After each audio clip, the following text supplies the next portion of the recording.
100 years after partition, is it time for a united Ireland, or would a border poll be dangerous and divisive? The Taoiseach, the Taoiseach, the Sinn Fein leader, Joe Brolly, Andrew Trimble, John Bruton and a host of others will join me tonight. We'll talk flags, anthems, the police force and much more. Welcome to Byrne Live. What I have to get across is the seriousness of the situation that we're in. What price freedom? Well, it's not our freedom, but we're taking all of the hit here. An entire generation that feels left behind. There are really difficult choices to be made here. We should be on the same side. We're a wonderful people and we will survive this.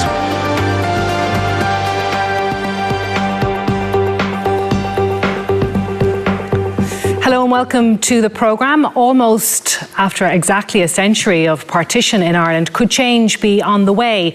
What would a united Ireland look like if it came to pass? Would it be an extended version of the republic we already have, or a radically transformed state with a new flag, anthem and constitution which incorporate the British identity of so many people who live on this island? Could Unionists ever make peace with this new state?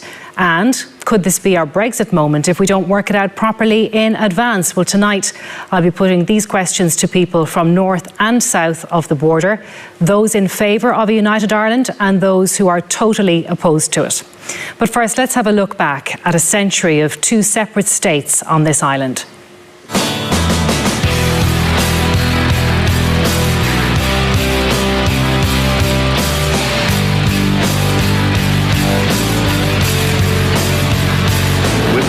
Before you of the many centuries of anguish and frustration, when it could hardly have been hoped that our nation could survive, picture the peaceful inauguration of the new Constitution.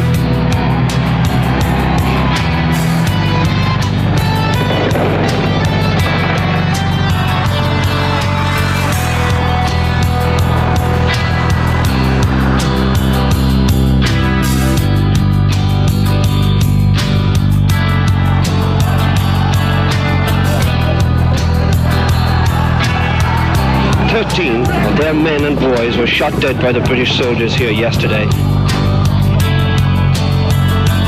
4 prisoners have taken their own lives deliberately. You'll never defeat the Protestant people of Ulster!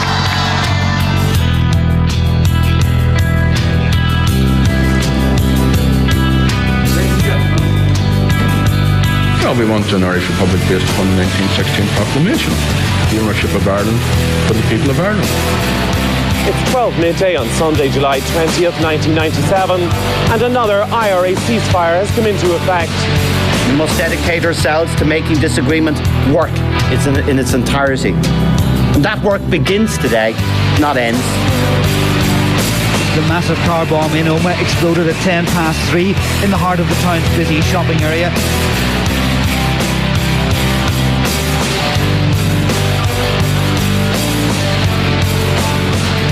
The UK is leaving the European Union. They have decided that it is time to vote to take back control. Ireland is our land. You Unionists are a minority, so you can't stop us uniting. My challenge to that mindset was, hold on a minute. It's people that have rights, not territory.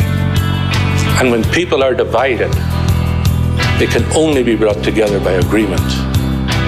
And they certainly can't be brought together by guns and bombs.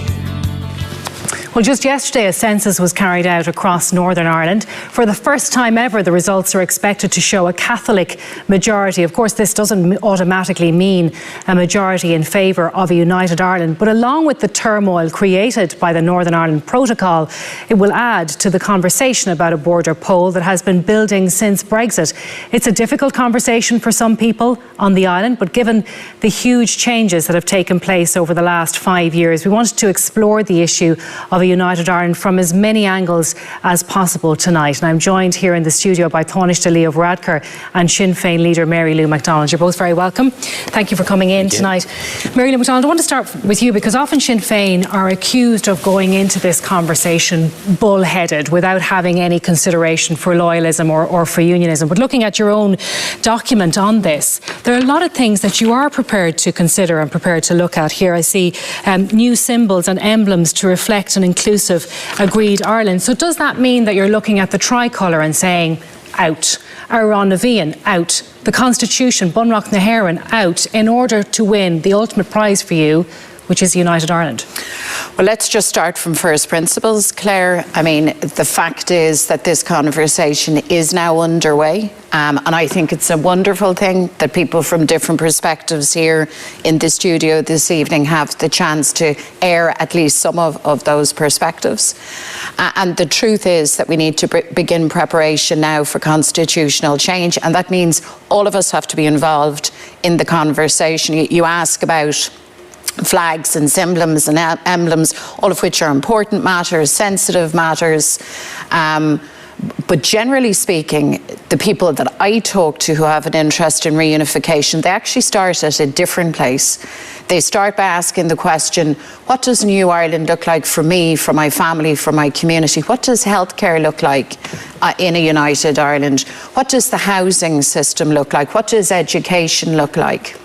And those are the conversations that we need to have. You won't be surprised to hear me say, I mean, I'm an Irish Republican. For me, the tricolour of green, white and orange represents the two traditions on the island and the peaceful coming together, the unification of our people. So I'm not going to argue for a change in flag. That's not included in the new symbols and emblems to reflect an inclusive Ireland. But Claire, just we can't put the cart before the horse. You see, all of these things have to be discussed, have to be debated.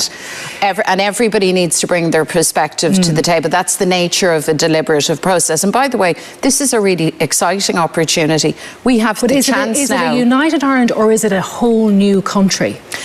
It is the incredible opportunity to realise an Ireland of equality, the kind of Ireland that's set out so poetically almost in the 1916 proclamation. It's an opportunity for all of us to survey our country now, recognise the things that we have gotten wrong, the things that are broken, and it's an opportunity for us to fix those. I mean, it's an incredible and an exciting thing, and I want people to come at this in a generous spirit, but in a positive So you know better than I do that there are unionists who will hear what you're saying and say, I don't want anything to do with that. Thanks very much. I'm British. I want to stay that way. Yes, I mean, unionists will argue for the union. There shouldn't be any great surprise in that. That's their political view and they will advance that position. But thinking people, you know, whatever their position, recognise that we have a settlement which puts the concept of consent front and centre, that recognises that partition and the border can only be maintained if that is the wish of the majority of people. And actually the Good Friday Agreement gives us the mechanisms, the tools by which we can actually make the constitutional change democratically and peacefully. And I want us to ensure that we can also do it in an orderly and a planned fashion. I just wonder, is it pie in the sky, though, to expect Arlene Foster to stand beside the tricolour and sing Arán na Bhíon? Well, I'm not asking Arlene Foster to do anything of the sort, but what is not pie in the sky is to remember that we have agreed the mechanisms by which we build peace, we build society together, and the mechanisms by which we address the issue of partition. I just need to remind you, I mean, a century ago almost, people in the hamlets and the glens of Antrim and in the cities of Belfast and Derry woke up one morning and the island had been partitioned and they found themselves locked into a northern state that didn't want them, a highly discriminatory experience, a very, very ugly experience for all of them. We've come through conflict, we've come through peacemaking, and we are now into, if you like, the end game, which is about nation building. And this is a huge opportunity. And by the way, Claire, Political unionism will, of course, have a view on this, and they will push back because that's their political position, and that's all right. But there are others in wider society who take a different view, and that unionist position now of no nay never is not the position of the majority, not by a long shot anymore. Taoiseach, to bring you in here on this, you have said in the recent past that a border poll would be divisive and defeated. So are we not to have the conversation at all now? Is that your position? No, I think we should have the conversation, and I believe in reunification. I believe it in my heart, and I believe in it in my head. And the vision that I have around reunification is the one of John Hume. It's the one that we put in our constitution, in fact, in 1997 by a massive majority, 97%, when we voted for the Good Friday Agreement. And what that says, and I'll be very brief, is that we aim to unite all the people of Ireland who share the territory of the island of Ireland in all the diversity of their identities and traditions, and recognise that United Ireland shall only be brought about by peaceful means with the consent of the majority of people, democratically expressed in both jurisdictions. So what Mary Lou McDonald said? But a different pathway. There's one pathway, and that is to set a date for a border poll. And I think if that was done, the campaign would almost begin right away, and it would be divisive. People would probably break down, unfortunately, on traditional lines in Northern Ireland. It may well be defeated, and a bit like the Brexit referendum, we'd have that vote without taking time to consider what it would actually mean. Or there's an alternative pathway, which is the one that I would put forward, has three elements. First of all, we have to make the Good Friday Agreement work. The Good Friday Agreement is genius because it deals with the totality relationships, power sharing in Northern Ireland, a closer relationship between North and South and East-West. That's not working as well as it should. We need to make that work and not undermine it in any way. The second element is to reach out to unionists, to reach out to the middle ground as well. People who today vote for Alliance, vote Green, Civic Future, people who don't vote for any party, and talk to them about how they would see reunification happen. They mightn't all want to speak to us, but some would. And then the third, and you touched on this, and I think this is very important actually, that we start the conversation here in the Republic of Ireland about what are the things that we would be willing to change in order to accommodate 1 million people on this island who identify as British and who are British. And what do you include in that? The anthem, the tricolour, these are fundamental things, you know, for people. These are the essence of this country. Are we talking about changing them? Well, you know, I hope not. And like Deputy McDonald, I don't want to change any of those things. You know, my party founded the state in 1922. These are our symbols as well as the nation symbols, and we don't want to change those. But there are things we'd have to talk about changing, and we'd have to have that conversation. Say, for example, the title Taoiseach or the title Taoiseach. These are the titles of Gaelic chieftains. Is that really appropriate in a reunified island where 1 million people are British? What would our relationship with Britain be? It would have to be closer than it is now. What would that look like? Well, do you expect do you accept that Sinn Fein are willing to have first and second official language? Do you accept that Sinn Fein are now willing? I mean, it's extraordinary, really, when you think about it, that Sinn Fein are willing to have these conversations around these things. I think we should have the conversation, so we're ad idem on that. I think the pathway that is being proposed by Deputy McDonald and their party is wrong, which is to go for the border poll now without having doing those things first. And when I think about reunification, the person who inspires me is Nelson Mandela, and he's somebody who effectively built a new state in South Africa. There was a black majority, but he needed to build a state that white Afrikaners felt at home in, white English people felt at home in, and also Indian South Africans felt at home in. You know, the kind of rainbow nation made up of people who are British, who are Irish, and who are new Irish. So this is being rushed. That's the kind of exciting conversation I think we should have. And my concern is that setting a date now for a border poll won't allow those things to happen. We'll just start into a campaign. It'll polarise people. It'll be yes and no. And like the Brexit referendum, those things won't have been worked out. So we should learn from what happened with Brexit. Well, absolutely we should, but I would take it from a different perspective. I think the lesson of Brexit is prepare, prepare, prepare. So we need to have the conversations. We need to, and by the way, when we say we need a date for the referendum, I don't want it tomorrow or next week. I absolutely accept there has to be preparation. And I also know that we need a defined space in which that preparation can happen. And that's where the government in Dublin, actually irrespective of who's Taoiseach or Taoiseach, who's leading the government, has to be very proactive. Because, you know, things have changed on the island. The demographics, as you said, Claire, has changed. But more than that, the politics has changed. The northern state was founded on the concept of an inbuilt forever unionist majority. We know electorally now that's gone. So the ball is now very much in our court. And here's my fear. My fear is that if we are reluctant, or if we fail to feel the winds of history and change moving around us, that we will actually be too slow. And I've said this to Leo publicly and privately before.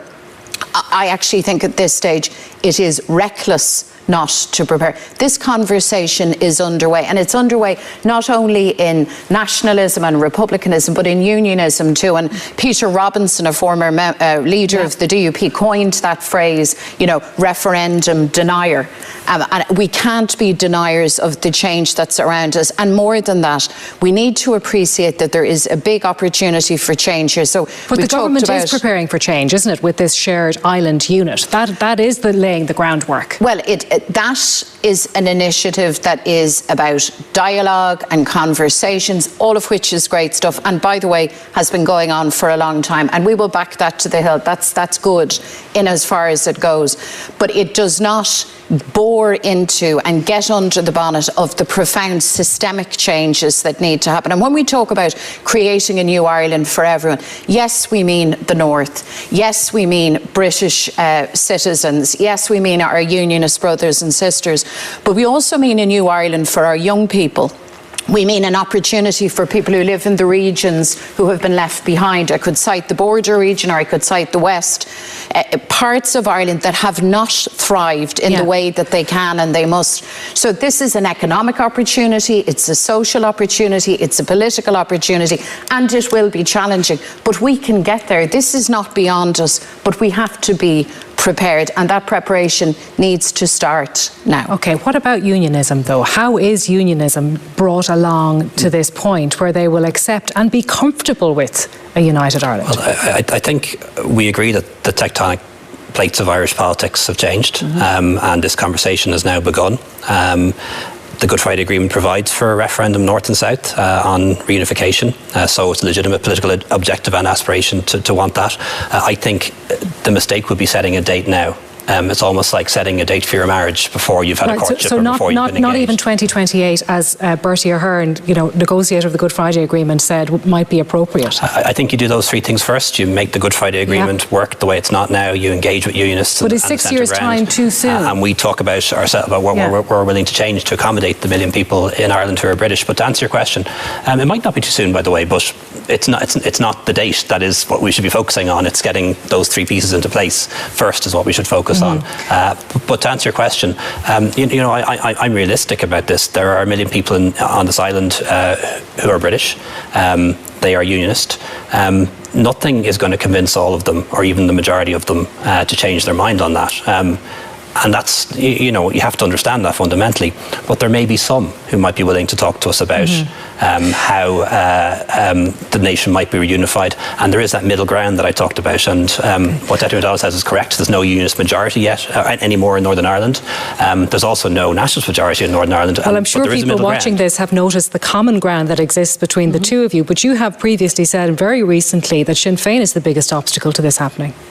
I think some of what they do is an obstacle. I am here tonight genuinely to talk about reunification and not to have an argy-bargy with Mary Lou or Deputy McDonald. I think sometimes, the kind of things, just to give you a small example, in an election in 2011, Sinn Fein put around a leaflet in the doors in North Belfast telling people how many Catholics and Protestants there were in the constituency, and even today, again, talking about the census. I think that's the wrong approach. I understand why people in Sinn Fein talk that way, but I think that's the wrong approach. I think the right approach is the one that I set out, actually reaching out to people who are British, the million people on Ireland. And that is the wrong approach. Why? Because it puts the unionists off. I think it puts off the centre ground for a start, and they're the ones who might actually vote for this. That centre ground that will decide where the majority falls. People, Alliance, Greens, people who don't vote for any party, younger people, Civic Future, for example, which is made up of people from a unionist background who might be willing to talk about these things. That's why you'll need these guys on board, because there are some unionists, maybe not the middle ground, maybe maybe they are, as Leo Varadkar says, who won't go with Sinn Fein on this journey, who won't have these conversations because of the legacy issues? Well, look, we need everyone on board for this. That's the fact of the matter. But as for Sinn Fein, and this isn't a Sinn Fein project, this is a national effort. This has to be a genuine national effort. But just remember this, Sinn Fein is organised nationally. Almost 750,000 people vote for Sinn Fein nationally, island-wide. There are many, many others who don't vote for us but who would share our analysis in terms of the desirability of Irish unity as the best plan for all of us on the island. We're in the executive and we're in government with unionism now for many, many years. So whilst we have very different approaches and very different stances on issues, we know each other. We work together, so we do actually. There isn't this situation where Sinn Fein people live, in one reality in the north, and Unionists live in another. That's not in real time how this works. And of course, unionism. But counting Catholics and Protestants in a constituency or an electorate area doesn't help. The census data will, of course, record religious denomination. But I agree with you. I mean, the issue is, and it's a mistake, by the way, to necessarily conflate your religious position with your political views. I absolutely accept that. But the facts are that we are now in a period of very great change. There will be a referendum, and I would like us to agree that we need to begin the preparation now. And yes, the conversations and the dialogue, all of that needs to continue. But we actually need to get down to brass tacks. And when we talk about bringing people along, yes, the issue of those with the British identity is important. By the way, we're not starting from ground zero on that issue. The Good Friday Agreement hammers down a lot of those identity issues in a way that I think is really helpful. But we have to bring along everybody. So that means, as I have said, generationally we need to bring people. And we need to allow this opportunity for people to see what is possible. Well, that's the great value of this debate. The DUP MP, Gregory Campbell, has been listening to all of this and can join us now. You're very welcome. Thank you for being with us, Gregory Campbell. Could you stay living in a united Ireland should that come to pass? Well, I don't think it will. If it did, I would find myself in perpetual opposition, but it's not going to happen, so I don't think we need to spend too much time considering that. You've been listening to the conversation, though, tonight, and you have heard that there is broad agreement here that we are moving to a place when this border poll will happen. Yes, and I just wondered when Mary Lou McDonald talked about a parallel universe, and I felt that we were all living in one there. Someone over the weekend sent me a video clip of Gerry Adams recently, who seemed to be now reduced to putting out Sinn Fein Easter eggs as a way to bring about a united Ireland. And I thought perhaps just he had lost the plot, but it sounds like it's more than him has lost it. This isn't going to happen. What we have in Northern Ireland now, and the census will bear this out, we don't have any community comprising a majority. There will be three minorities. There will be a Unionist minority, a Nationalist minority, and another third minority of people who aren't comfortable identifying as either. They either want both or neither, or they're just and other. So they will be three minorities, and all of us will have to agree on how to govern Northern Ireland. So to try and take that into this parallel universe about a discussion regarding something that isn't going to come about, because unions, it's like the Henry Ford question. What type of car do you want? But what colour would you like it? But it has to be black. What kind of united Ireland would you like? But it has to be an Ireland that is united. It isn't going to happen, and we're not going to agree to it. Okay, but what about an Ireland, Gregory Campbell, that is a new country, a new state, a country that recognises your place, your right to be British, that moves on from partition? Right. Well, let me put it to you like this. On the island of Ireland, we have people who want to be and prefer to be and identify as British. There are those who want to be and identify as Irish. In the two existing nation states at the moment, where are those two and a third group who may not be comfortable identifying as either?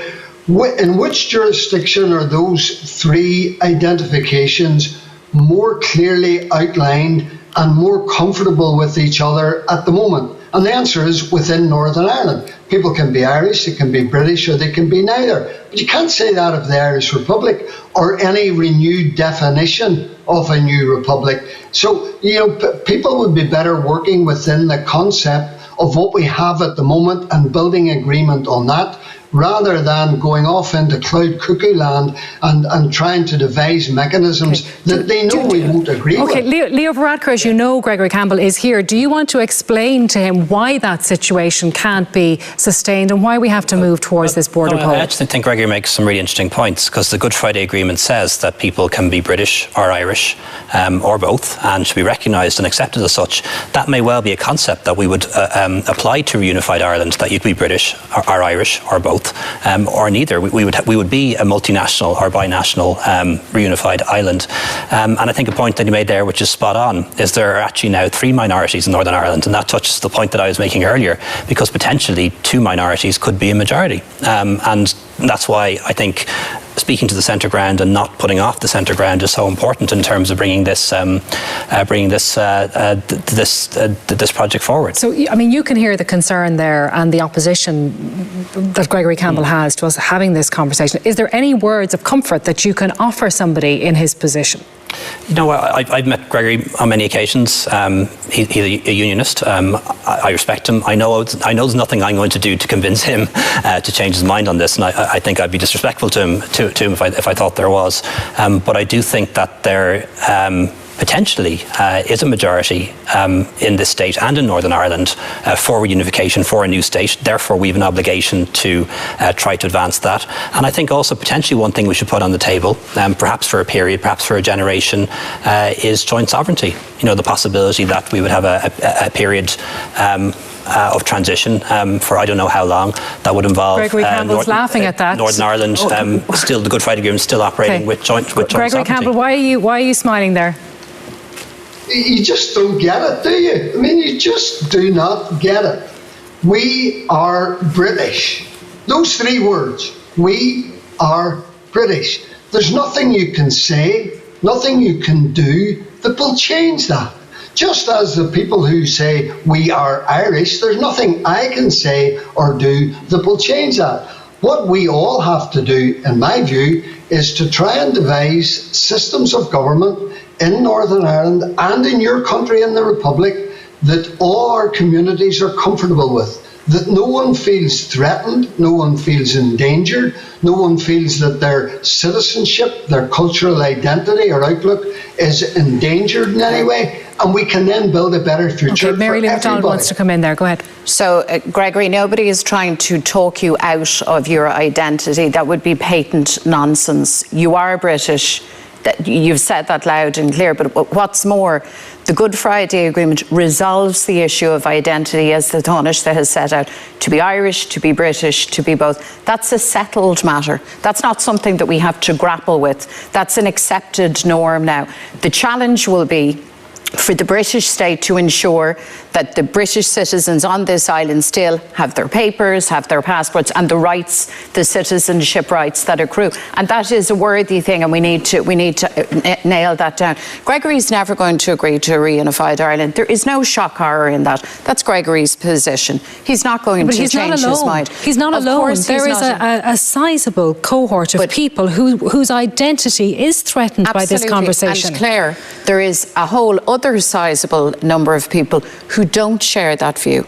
Gregory and the DUP speak for a substantial section of Northern society, and they are entitled to, but they do not speak for everyone. Gregory, like the rest of us, when it comes, and there will be a referendum, Gregory, he will have one vote, just like me, just like you. His views, his position are a necessary part of this debate, but I do not accept that simply because Gregory or the DUP say, no, we can't have this conversation because we don't want this conversation, that we stop in our tracks. That would be patently undemocratic. It's set out in the Good Friday Agreement, the rules of engagement, the rules of the game. We all signed on for that, and we all have to respect that. Gregory Campbell, do you accept that this is going to happen, that it's an inevitability? what is an inevitability? A border poll at some point. I suspect it probably will at some point. But let me put it to you like this. 20 or 30 years ago, if Unionism had got together and said, look, we want a poll in Northern Ireland which has, and really it's the other side of the coin from the United Ireland concept of nationalists and Republicans. We want to have total integration within the United Kingdom. In other words, it is the final, I don't want to use the words final solution in the more accepted vocabulary, but the ultimate solution for unionism, which finishes the conversation forever in a day. Does anybody think that the nationalist community in Northern Ireland, whatever discussions we would have had, whatever preparations we would have had, that they would have bought into that? They wouldn't, because they would say, no, this divided country of Northern Ireland needs a buy-in from both communities. So we couldn't have got a buy-in from nationalism for the unionist nirvana. Now, nationalists need to understand that the other side of the coin is equally true. There isn't going to be unionist buy-in for something that is anathema to us. So what do we do then in the absence of that? We try and construct what we have at the moment and make it a better future, not for unionists, not for nationalists alone, but for everybody, so that we can live peaceably on this island, both jurisdictions cooperating with each other for the betterment of everyone. Why can't we do his idea? Because we have agreed that we have a mechanism for making the decision on the constitutional issue, and Gregory might not like that. He may resile from that now, but that's where we are at. And the truth is that partition has a cost. Partition has cost this island economically, socially and politically. And in two big events, transformative events in our time, Brexit and indeed the COVID crisis, the real dangers and the cost of partition has been writ large. And that's before we even discuss the economy and people's right to decent work and to live in a society that's prosperous and that can provide for all of us. Partition has a cost, and we've been paying that price for far too long. Last word to you. Okay. So for the past 23 years since the Good Friday Agreement was adopted, nationalists in Northern Ireland have accepted the Northern Ireland state.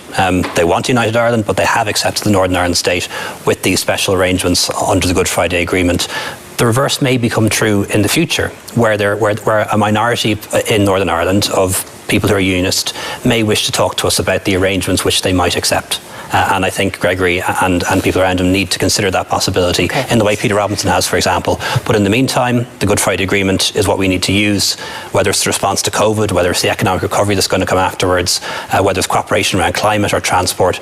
We have a really good model in the Good Friday Agreement for cooperation north-south, east-west and within Northern Ireland, and we should all protect that and redouble our efforts to make it work. Taoiseach, thank you very much. And Mary Lou McDonald, Gregory Campbell, thank you for joining us.